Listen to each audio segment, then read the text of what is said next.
Les réserves pétrolières s'amenuisent lentement mais sûrement. Ingénieurs et scientifiques cherchent de nouveaux moyens d'alimenter nos villes en énergie. Le soleil, la géothermie, la fusion nucléaire, le vent et un mélange de solutions durables destinées au gratte-ciel de demain.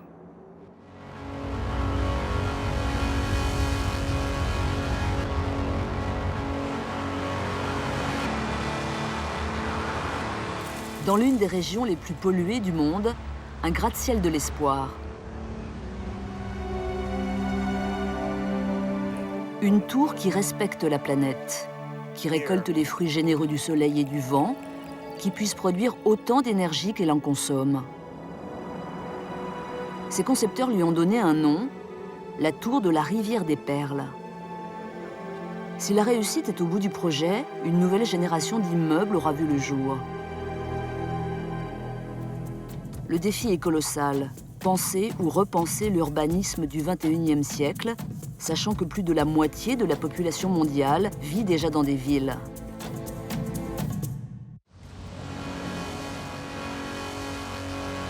Nos immeubles consomment 40% de l'énergie mondiale pour l'éclairage, le chauffage, la climatisation. Non seulement ces besoins engloutissent de l'énergie, mais ils libèrent des gaz à effet de serre.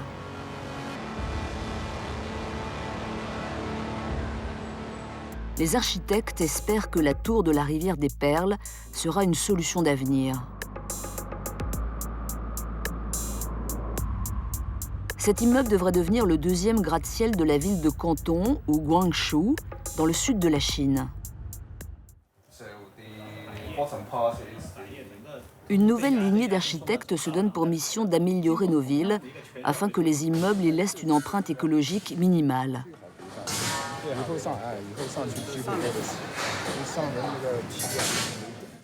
Parmi ces novateurs, Roger Fréchette, l'ingénieur américain en charge du projet de la tour Perle.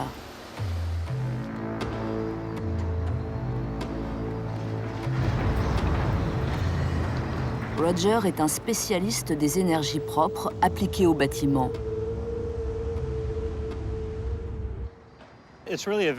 Nous vivons un moment crucial dans l'histoire industrielle du bâtiment.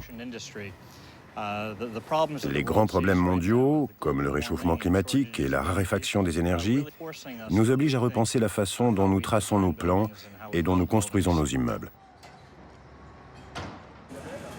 Pan Xuanzhu et Chu Chao-cheng travaillent pour la société de construction de Shanghai. Ils s'occupent de chaque étape du travail sur le chantier et supervisent des centaines d'ouvriers chinois.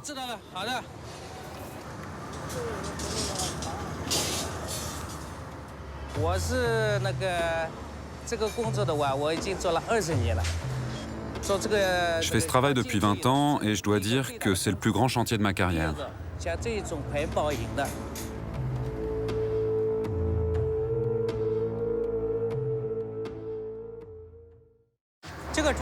C'est la première fois que je participe à la construction d'un gratte-ciel écologique. Bien sûr, on rencontre énormément de problèmes techniques tout au long de la construction. C'est un grand défi pour moi de gérer un tel chantier.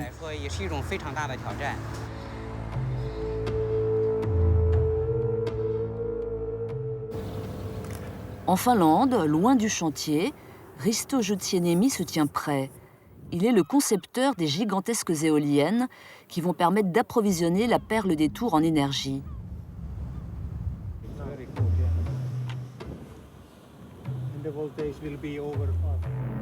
Je rêve que notre planète puisse continuer à tourner sans qu'on la pollue. Que l'on fasse tout pour préserver l'environnement.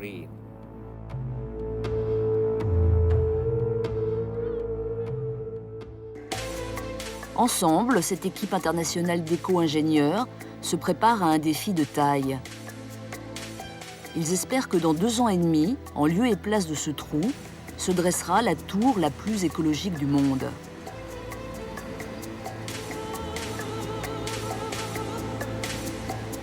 Roger travaille dans le développement durable depuis plus de 20 ans, mais aucun de ses projets n'est comparable à celui-ci. Jamais il n'aura concentré autant d'énergie renouvelable dans un même bâtiment. Mais pourquoi a-t-on besoin de bâtiments écologiques ?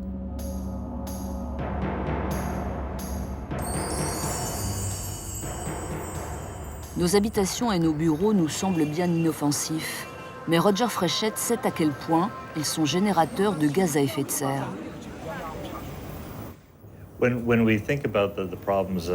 Lorsqu'on évoque le réchauffement climatique et les émissions de gaz carbonique, le public pense d'abord aux transports, aux voitures, aux usines.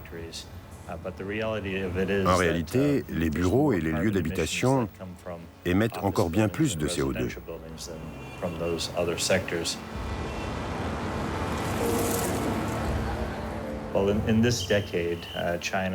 La Chine est en train de devenir le plus gros consommateur de combustibles fossiles de la planète.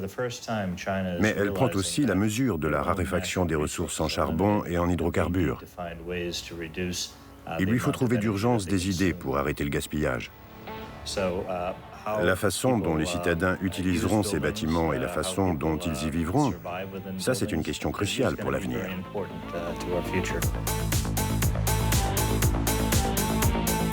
Grâce à l'essor économique de la Chine, Canton est passé en une décennie de 8 à 11 millions d'habitants. C'est l'une des agglomérations les plus polluées d'un pays qui ne compte pas moins de 101 villes de plus d'1 million d'habitants.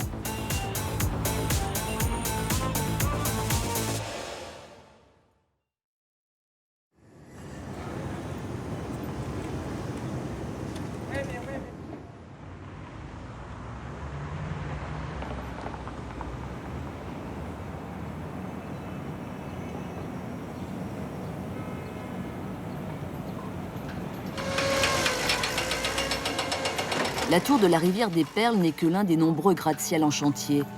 À l'instar de toutes les villes de Chine, Canton semble obsédé par la vitesse et le toujours plus.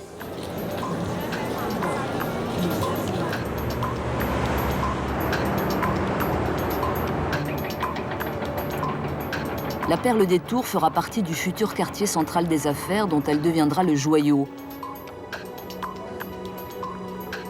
Pour le moment, ce n'est qu'un énorme chantier d'apparence désordonnée. Mais tous les travaux devront être achevés dans 2 ans et demi lorsque Canton accueillera les Jeux asiatiques.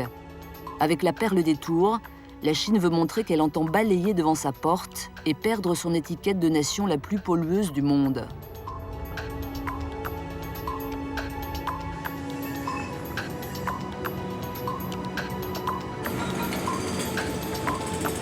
Pour la première fois, Roger Fréchette visite le site de construction. Il lui tardait de quitter son bureau de Chicago pour contempler le chantier des fondations.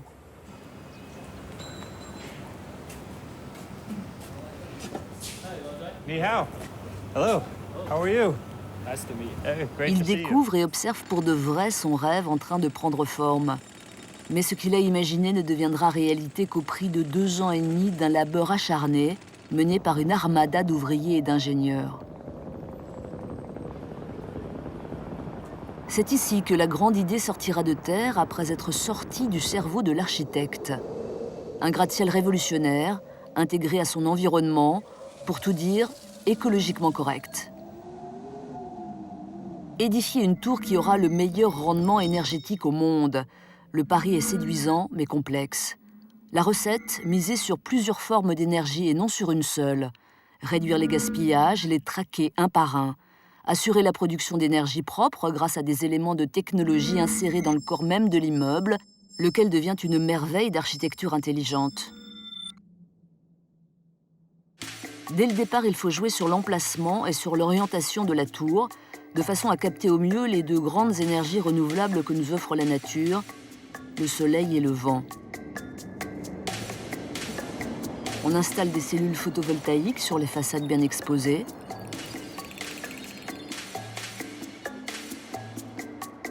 On donne une forme aérodynamique au gratte-ciel afin non seulement d'utiliser mais d'accélérer le vent et de faire tourner au maximum de leur puissance les éoliennes insérées dans la tour. À la différence de la plupart des immeubles, la tour Perle baigne littéralement dans la lumière. C'est ce qui lui permet de produire une bonne partie de son électricité. Une couche protectrice en façade absorbe l'excès de chaleur de façon à garder l'intérieur frais sans avoir besoin de recourir à l'air conditionné très gourmand en énergie. Cette combinaison de méthodes vertes permet à la tour de la rivière des Perles de gagner tous ses paris.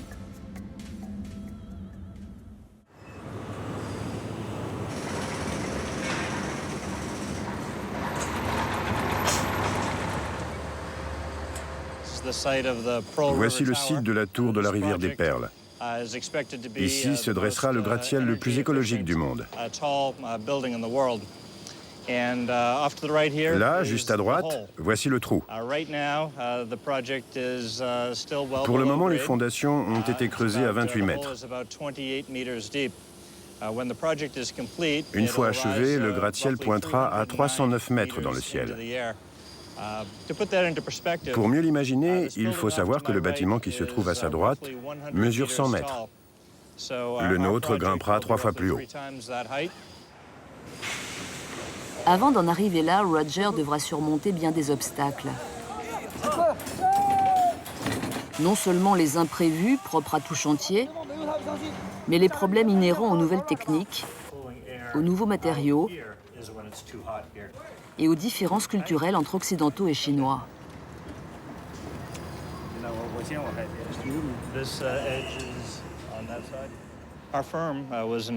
Notre société a été invitée par la Guangdong Tobacco Company à participer à un appel d'offres.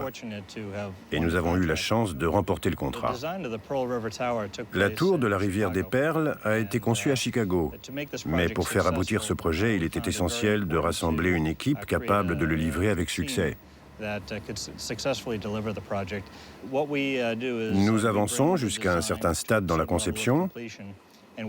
Puis nous nous associons à un institut de design et à un cabinet d'architectes et d'ingénieurs locaux. Nous collaborons étroitement pour réaliser les plans qui serviront pour la construction. Et voilà, le bâtiment commence déjà à sortir de terre. C'est beau à voir. Le projet n'est encore qu'une ébauche.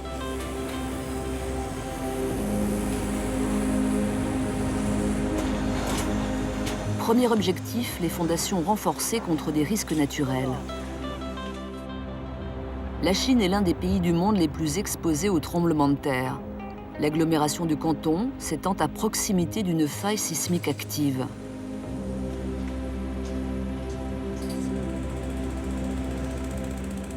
Le bâtiment doit résister à des tremblements de terre d'une magnitude de 6 sur l'échelle de Richter.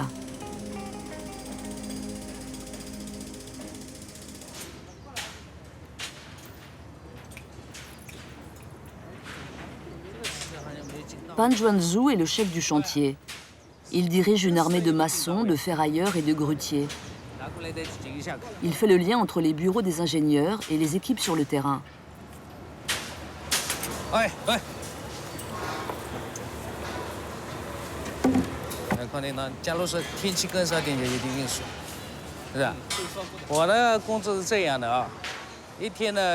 Ma fonction consiste à établir des plans de travail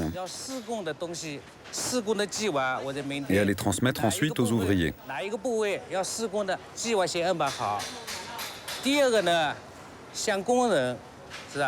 À midi, je me rends sur le site pour juger de l'avancement des opérations et contrôler que tout a bien été exécuté selon les ordres.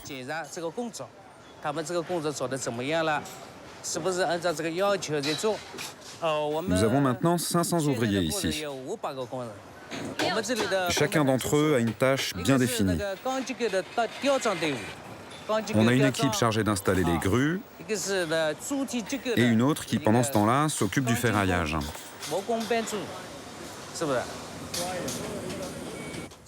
Pan Juanzhu s'assure que les instructions des ingénieurs sont suivies à la lettre.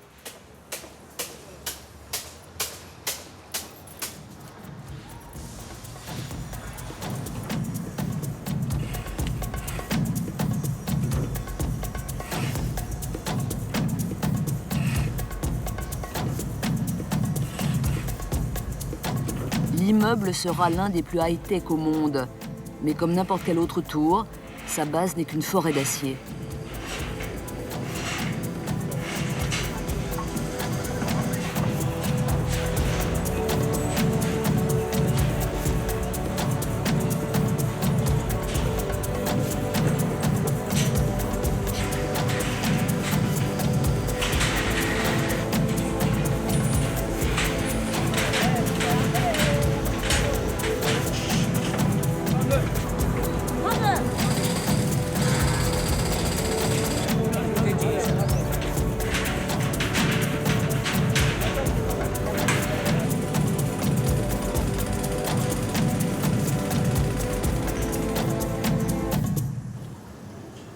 Roger Fréchette, lui aussi, se rend régulièrement sur le site pour constater l'avancée des travaux.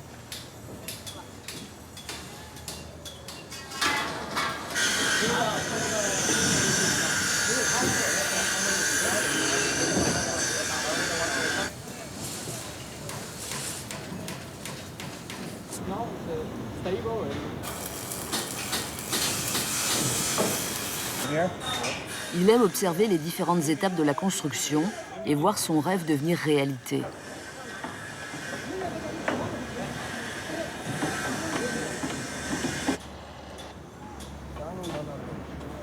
Ses collègues chinois le guident à travers les échafaudages et les tiges de fer.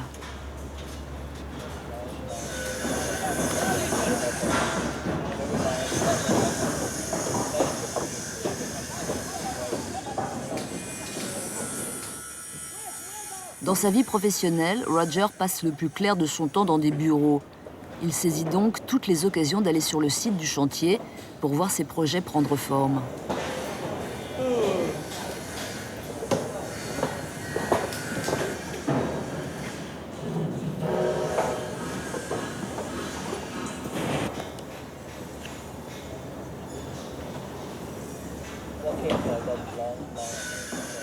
Tout semble se dérouler comme prévu depuis sa dernière visite, mais chaque détail compte et rien ne doit être laissé au hasard.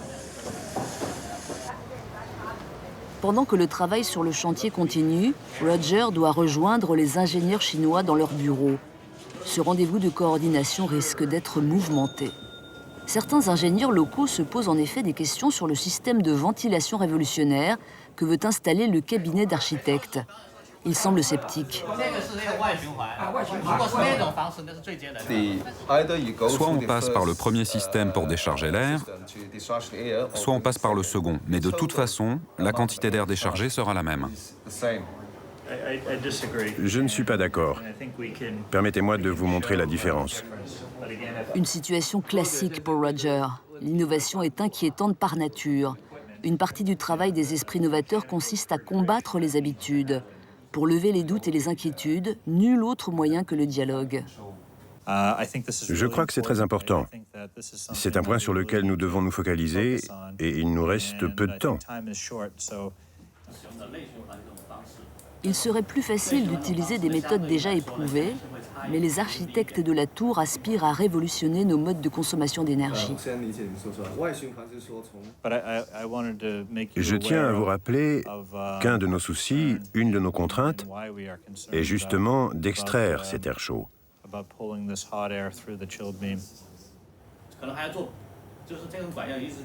Pour convaincre, Roger doit se montrer diplomate, mais ferme.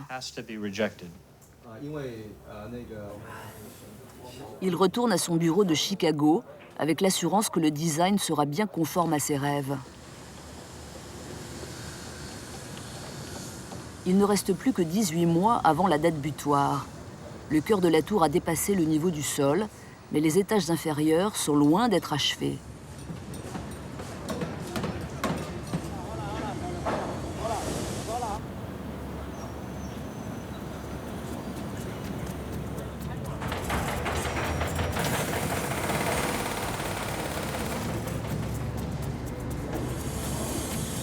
Ferrailleurs, soudeurs, grutiers, bétonneurs rassemblent leurs compétences et leurs forces.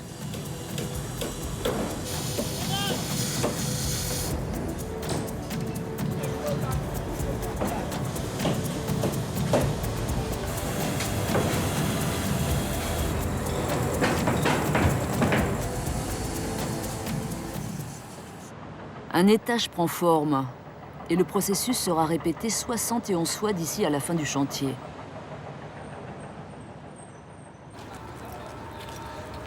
Construire un gratte-ciel en 2 ans et demi est presque une gageure. Et afin d'y arriver, les ouvriers continuent à travailler la nuit.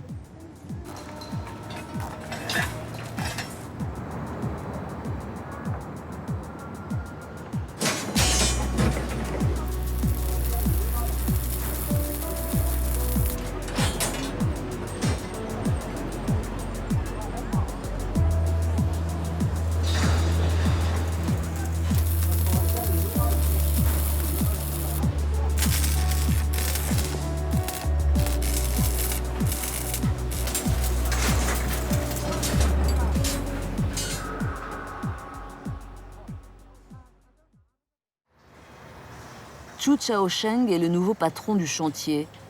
Il remplace Pan Chuanzu, que sa compagnie a rappelé d'urgence pour un autre projet à Shanghai. Le destin du gratte-ciel repose désormais sur les épaules de cet homme. Notre tâche d'aujourd'hui sera de bétonner la zone Est. C'est un gros boulot qui va mobiliser une trentaine d'ouvriers. Avant ce soir, nous aurons coulé 1000 mètres cubes. Dans les autres zones, nous sommes en train de mettre en place le ferraillage pour demain.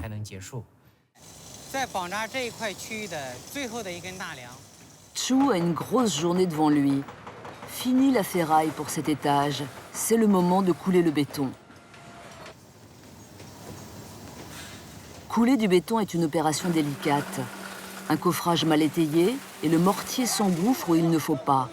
On doit tout arrêter, nettoyer, recommencer.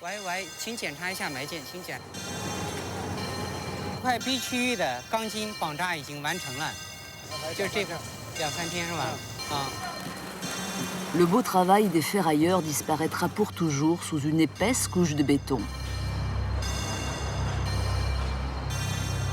Plus de 1000 mètres cubes de béton vont être déversés ici en quelques heures, soit le contenu d'une cinquantaine de camions toupies.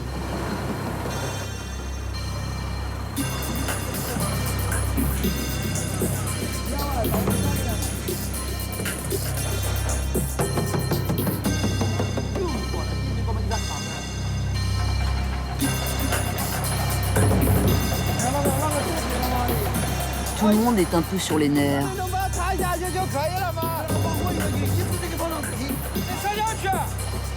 L'arrivée des bétonneuses est réglée comme un balai.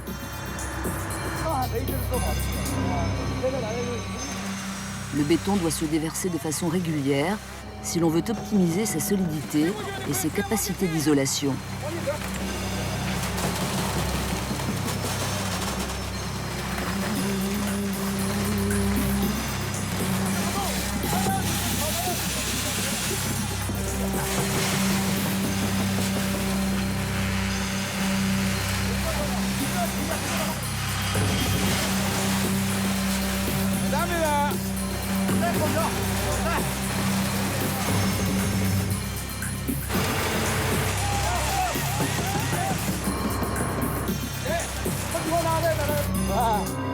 Jusqu'à la nuit tombée, le béton n'a cessé de couler. C'est enfin terminé. De l'autre côté du chantier, les équipes de ferrailleurs travaillent sans relâche.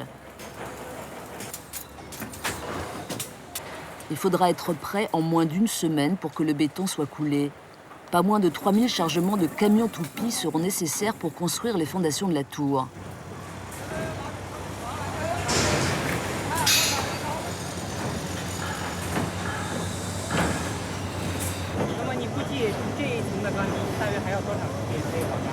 Les directeurs du site vérifient le travail des équipes et revoient les plans en détail avant de donner les consignes du jour.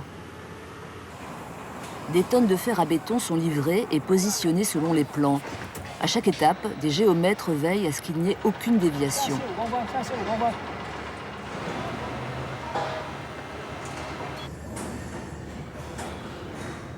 La tour s'élève lentement, mais le travail continue pour achever les fondations dans le sous-sol de l'immeuble.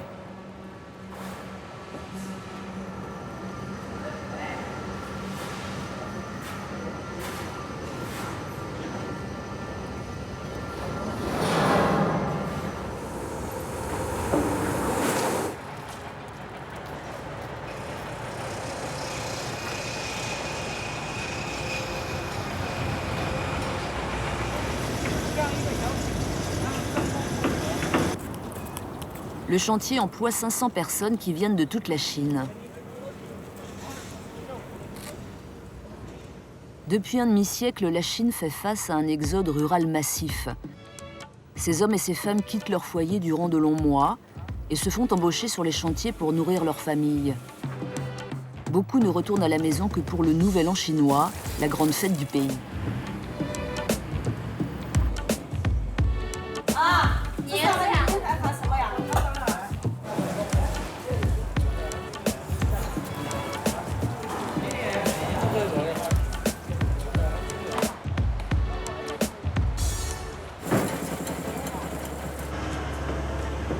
Ici, c'est aussi la tour de Babel. Si la majorité des ouvriers sont de la région de Shanghai, beaucoup d'autres viennent de différentes provinces. Chacun parle sa langue. Il y en a plus d'une centaine différentes dans toute la Chine.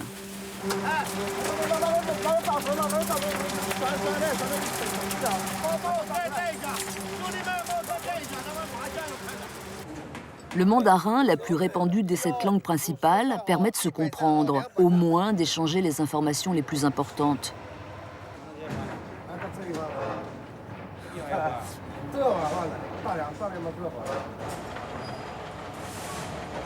Les sous-sols sont finis et la tour commence à s'élever.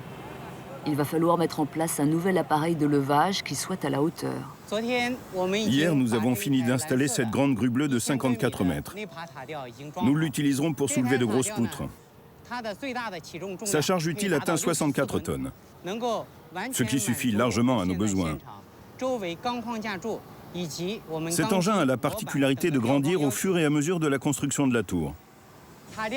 En réalité, sa hauteur propre ne change pas, mais la grue monte avec le sommet du bâtiment. Nous effectuons un test avec une poutre de 20 tonnes. Nous sommes contrôlés par une équipe du gouvernement.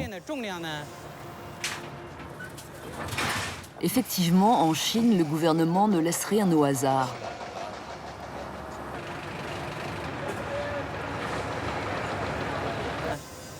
Une fois qu'on a réussi à soulever la poutre, on effectue un test de changement de direction.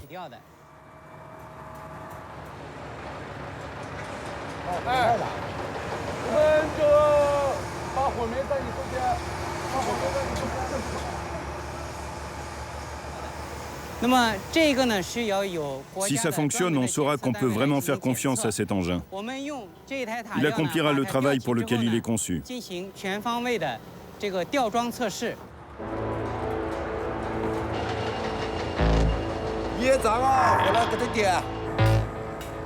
Dans les métiers du bâtiment, l'intelligence et la force doivent s'allier.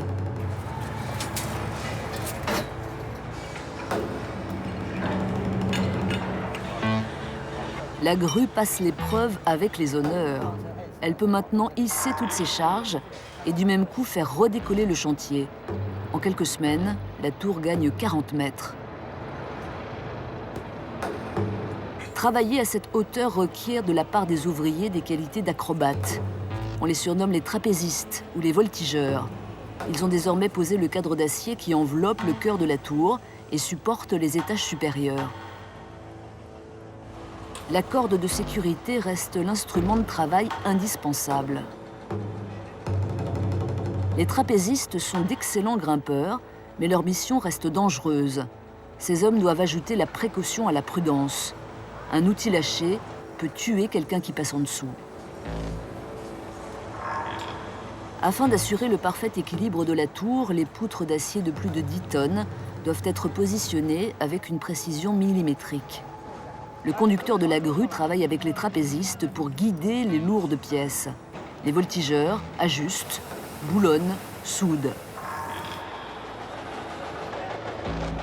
Ici, on ne connaît pas le vertige. Trapézistes, ferrailleurs, couleurs de béton, grâce à eux, depuis 1 an, le travail a bien avancé. Un nouveau pas de géant doit être franchi. Nous sommes arrivés à un moment crucial de nos travaux au cœur de la tour, l'installation de notre système auto-élévateur à vérin hydraulique. Grâce à cela, nous pourrons démonter nos échafaudages. Les sabots porteurs sont déjà installés et le système auto-élévateur est quasiment en place. Cet appareil est unique en Chine. Chu espère qu'avec la grue bleue, il permettra de boucler le chantier dans les temps. On va pouvoir exécuter tous les travaux sur le noyau, le cœur de la tour, à l'aide de ce système commandé par ordinateur.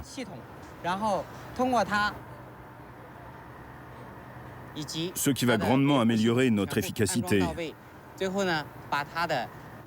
On passera de 12 jours par étage à seulement 4 ou 5. Un rythme qui nous permettra, si tout va bien, de hisser le noyau à 300 mètres en 8 mois.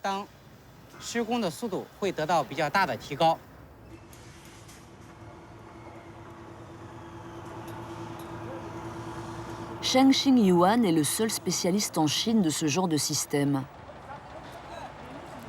Voilà les cadres de support. Nous allons les fixer avec des boulons. Ainsi, on aura aménagé une plateforme suspendue à l'intérieur même du noyau, sur laquelle les ouvriers seront à l'aise pour travailler.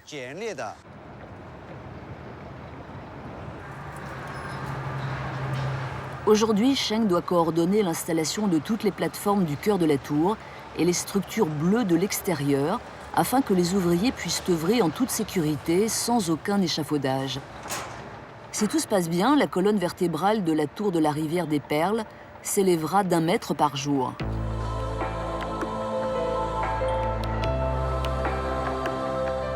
Ce colosse est capable de manipuler ces éléments gigantesques avec une extrême minutie. En contact permanent avec le conducteur de la grue, Cheng pilote chaque pièce vers son emplacement.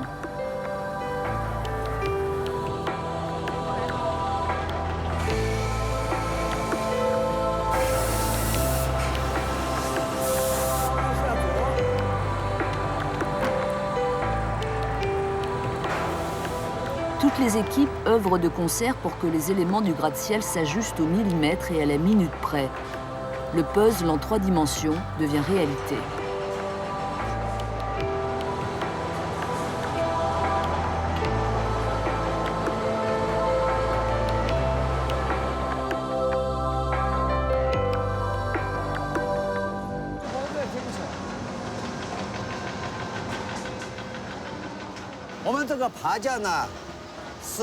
Ce que nous sommes en train d'assembler remplace l'échafaudage intérieur et on peut le modifier en fonction de la structure du bâtiment. Lorsque nous coulons le béton de ce mur, le coffre s'élève automatiquement en s'adaptant à l'anatomie de la tour, grâce au fameux vérin hydraulique. Par exemple, si l'étage mesure 3,50 m de hauteur, le plateau est réglé pour s'élever à 3,50 m juste et permettre d'attaquer aussitôt l'étage supérieur.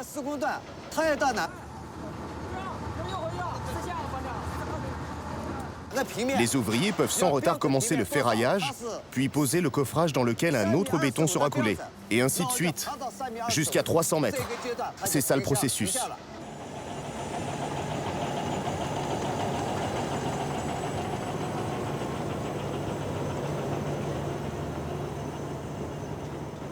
Le chantier avance si bien que la tour est maintenant visible de loin et commence à s'intégrer au quartier. Elle atteint 100 mètres, presque le tiers de sa hauteur finale.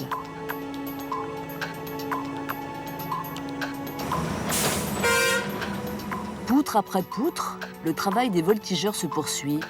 Le cœur de la tour n'est plus le seul à grimper. Les étages suivent.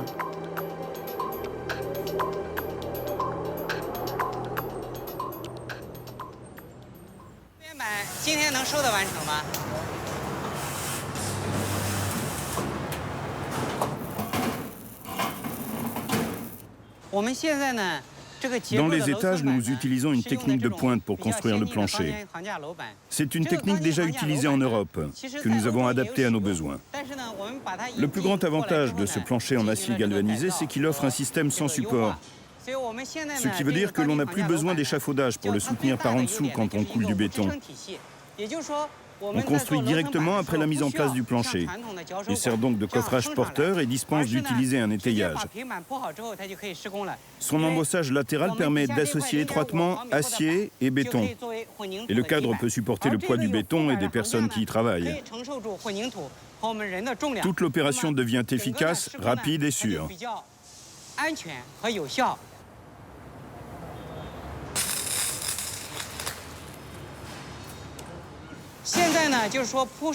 Pour installer un plancher de ce type, il faut une dizaine d'ouvriers qui travailleront pendant 3 jours. Après, il faut compter 1 jour pour le ferraillage, 1 jour pour le bétonnage. Et si on ajoute les travaux d'assemblage, en tout, on a quasiment besoin de 4 jours supplémentaires. Après, l'étage est terminé. Les progrès de la construction rassurent un visiteur privilégié, l'ingénieur Roger Fréchette. Voilà ce que sera bientôt un étage de bureau dans notre gratte-ciel. Imaginons-nous transportés dans un an. Voici ce que nous verrons. D'abord, un système d'aération par le sol. L'air arrive par en bas, sous nos pieds. Il s'élève naturellement à travers toute la structure. C'est ainsi que la perle des tours renouvelle son oxygène. Au plafond, des panneaux métalliques de forme concave. Ils sont refroidis. À leur température la plus basse, ils induisent des échanges thermiques par rayonnement avec les personnes présentes dans la pièce. Pour ces dernières, ce sera une étonnante sensation de confort. À l'extérieur du bâtiment, on verra ce qu'on appelle une double façade à ventilation interne. Quand le soleil entre en contact avec la surface de la tour, il réchauffe l'air qui se trouve entre les épaisseurs vitrées. Cet air remonte le long de l'immeuble et peut être utilisé à d'autres fins. L'air voyage le long du mur externe. Il s'élève entre les épaisseurs vitrées et l'intérieur. Ce mouvement même refroidit le verre et maintient une température agréable dans les étages. L'excès d'air chaud est ramené vers un étage technique. Nous réutilisons son énergie à différents endroits de l'immeuble. Depuis ce promontoire, Roger explique comment, par son implantation même, la tour peut produire de l'énergie. Dans la conception de la tour de la rivière des Perles, il faut impérativement prendre en compte le contexte, la situation de la tour et son environnement. Le gratte-ciel s'élève près de l'axe central du nouveau quartier d'affaires de la ville de Canton. Il se dresse au nord-est de la zone. À cet emplacement, il a pour ainsi dire un accès direct et illimité à la lumière du soleil presque toute la journée.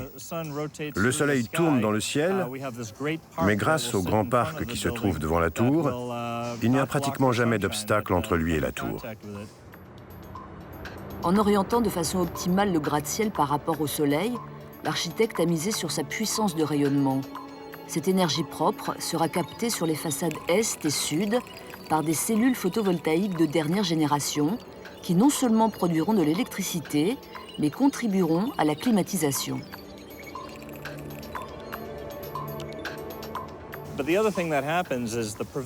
Ce qui se passe aussi à Gwangju, c'est que les vents dominants soufflent du sud presque toute l'année. Lorsqu'ils traverseront le nouveau quartier d'affaires, ils ne se heurteront à aucun autre immeuble avant d'actionner les éoliennes de la tour de la rivière des Perles. Les vents viendront directement entraîner les turbines sans rencontrer aucun obstacle. Au bout du compte, les énergies de l'air et du soleil alimenteront l'immeuble avec un rendement optimal. Chu Chaosheng rejoint Roger pour une inspection générale des travaux.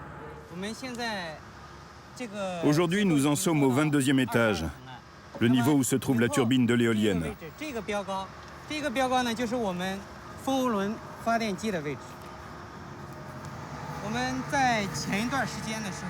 Il y a quelques jours, nous en étions encore là.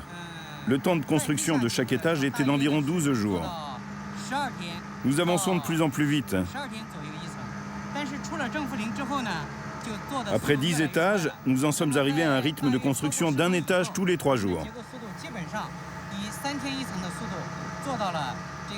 Nous avons repris confiance. Nous aurons fini à la fin de l'année.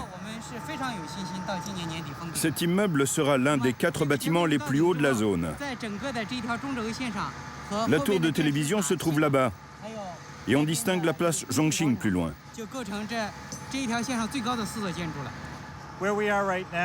Le premier étage technique se trouvera un étage au-dessus de l'endroit où nous sommes en ce moment. C'est là que nous installerons les éoliennes. Au niveau du sol, on ne sent pas beaucoup le vent. Mais à cette hauteur, il souffle une petite brise agréable, c'est parfait. Je suis sûr qu'une fois en place, nos éoliennes feront merveille. Elles produiront énormément d'énergie. Mais comment installer au milieu d'un immeuble des éoliennes, source de bruit et de vibrations, c'est bien connu. La réponse, Roger et son équipe la trouvent en Finlande. L'homme qui a inventé et perfectionné ces éoliennes verticales s'appelle Risto Jutsienimi. Il y a une trentaine d'années, j'ai eu une véritable révélation concernant les éoliennes. Depuis 30 ans que j'y travaille, j'ai découvert leurs avantages cachés. Et ce modèle-là en a infiniment plus que les autres. L'université de Vaasa est reconnue pour son travail de recherche dans le domaine de l'électronique. Risto y a établi son laboratoire. Avec ses collègues, il met au point un système pour surveiller ses turbines à distance. Il peut vérifier la vitesse et la direction du vent, la puissance générée et utiliser en plus une webcam pour dépister d'éventuels problèmes. Risto a besoin d'enregistrer toutes ces informations pour améliorer cette technique et la reproduire dans la tour de la rivière des Perles. C'est ce que nous allons essayer de faire en Chine.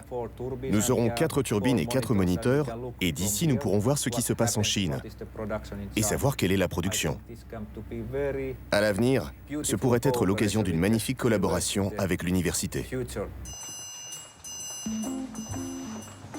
Les concepteurs de la Perle des Tours ont choisi la société de Risto pour offrir à leur immeuble un atout écologique hors pair.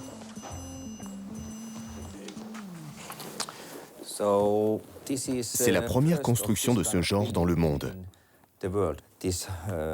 Cette tour a la forme d'une voile de bateau, ce qui veut dire que le vent exerce dessus une très forte pression. La plupart des autres immeubles gèrent le vent autrement, en essayant de l'écarter. Nous le récupérons. Le sud est par là, le nord par là.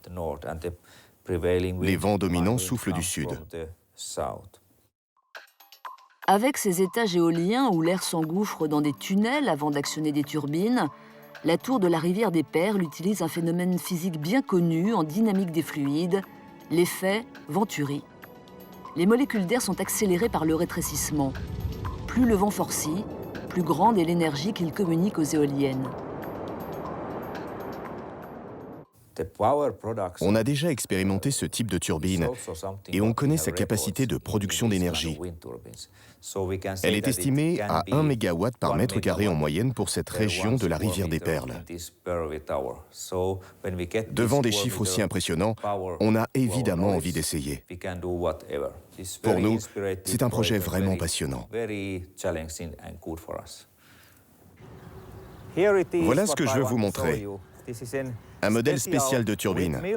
1 mètre de diamètre et 4 de hauteur. C'est la seule éolienne adaptée à l'environnement urbain. Elle est totalement silencieuse. C'est un modèle spécial qui peut tout à fait être installé au cœur d'une ville, comme vous voyez. Une éolienne classique à hélice n'a pas sa place sur un immeuble, trop bruyante. Mais regardez la nôtre, sur le toit d'en face. On n'entend rien. C'est ça notre spécialité. Il faut parler aussi de certains aspects écologiques. On peut toucher cette éolienne à main nue sans aucun risque. C'est la seule qu'on puisse approcher tandis qu'elle tourne à plein régime.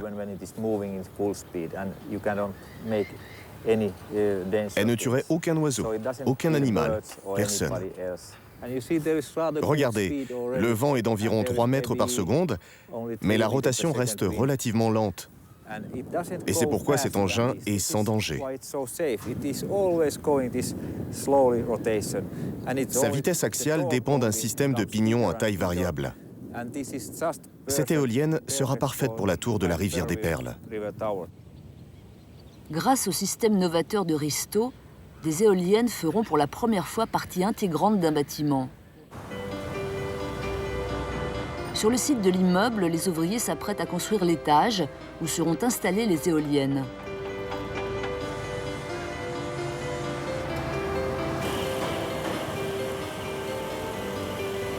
Ici, la façade se rétrécit pour accélérer le vent qui s'engouffrera dans les turbines. À cette altitude, les architectes ont calculé que le flux aérien subirait une accélération de 250%, un énorme bonus en énergie.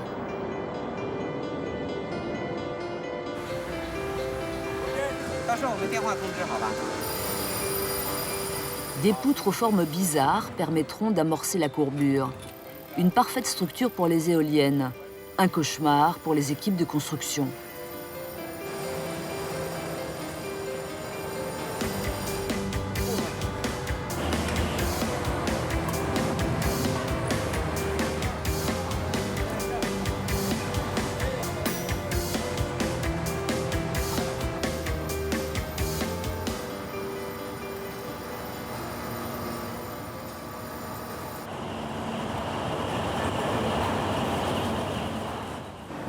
Voici la dernière grosse poutre à poser avant l'installation de la turbine.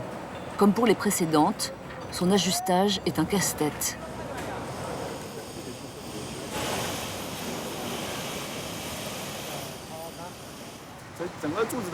Cette poutre métallique pèse à peu près 21 tonnes. Le fait qu'elle ne soit pas rectiligne nous cause bien des problèmes. Il faut redoubler d'attention. On a beaucoup de mal à déterminer son point d'équilibre et à trouver son centre de gravité pour pouvoir la soulever correctement.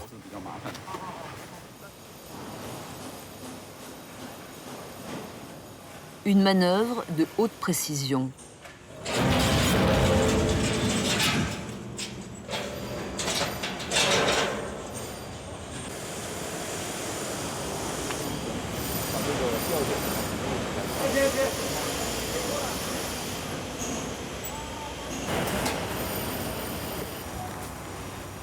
Après plusieurs tentatives, la dernière poutre d'acier s'inscrit enfin dans le ciel. La quasi-totalité du 18e étage est désormais construite. Toutes les poutres ont été boulonnées et soudées. Total, pour ce seul niveau, 400 tonnes. Tout doit être contrôlé et recontrôlé. S'il subsiste un problème, il est urgent de le déceler. La sécurité des niveaux supérieurs en dépend.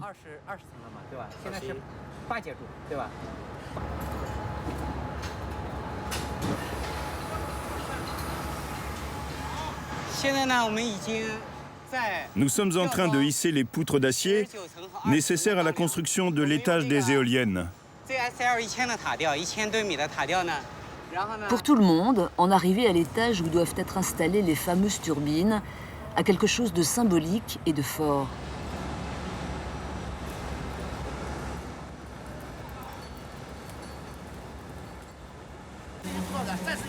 Ingénieurs, chefs d'équipe, ouvriers, ils ont tous tellement donné d'eux-mêmes que la tour de la rivière des Perles sera bel et bien prête lors de l'ouverture des Jeux asiatiques de Canton.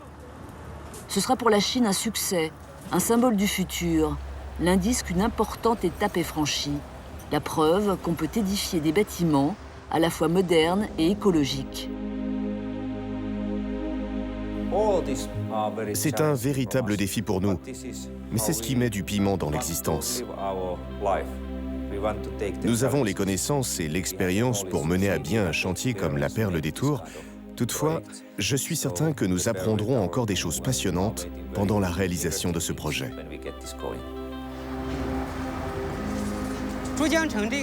Cette tour est le premier gratte-ciel vraiment écologique de Chine. On n'a jamais construit un immeuble de cette taille, rassemblant 11 techniques différentes pour réduire la consommation d'énergie. Ce gratte-ciel vert est conforme aux récentes directives du gouvernement chinois, qui mise ouvertement sur les nouvelles technologies et les énergies propres. Je suis particulièrement fier de ce bâtiment écologique. À l'heure actuelle, le monde entier se soucie de la protection de l'environnement.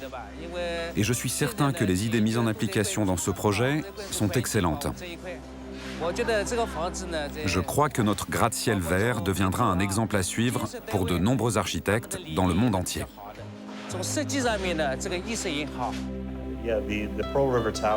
Je suis convaincu que la tour de la rivière des Perles constitue un pas en avant décisif dans la conception des bâtiments écologiques. J'espère qu'elle sera une source d'inspiration qui donnera à d'autres envie d'aller plus loin encore. Si le rythme de travail se maintient, la construction de la tour devrait s'achever dans les temps. Ce gratte-ciel écologique, conçu pour être autosuffisant en énergie, pourrait faire école, devenir un modèle pour nos futurs immeubles.